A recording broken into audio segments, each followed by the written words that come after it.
एकछिन पर्खिनुहोस् त। तपाईँले कति छिटो स्क्रोल गर्नुभएको कि।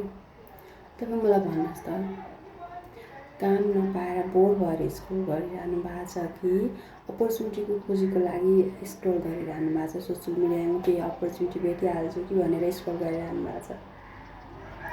यदि तपाईँ अपर्च्युनिटीको खोजीको लागि स्क्रोल गरिरहनु भएको छ भनेदेखि यो तपाईँको लागि हुनसक्छ। अथवा तपाईँ काम नपाएर बोर भएर त्यतिकै स्क्रोल गरिरहनु भएको छ भने पनि यो चाहिँ तपाईँको लागि एकदमै ठुलो अवसर हुनसक्छ। सो म पनि तपाईँहरू जस्तै अपर्च्युनिटीको खोजीको लागि सोसियल मिडिया स्क्रोल गरिरहन्थेँ, एकदमै धेरै गर्थेँ है।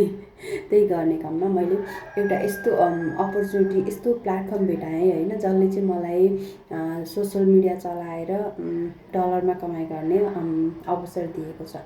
यदि तपाईँहरू पनि यो अवसरको बारेमा थप जान्न चाहनुहुन्छ, बुझ्न चाहनुहुन्छ भनेदेखि मसँग जोडिनु होला, मलाई फलो गर्नुहोला, मेसेज गर्न सक्नुहुन्छ है त।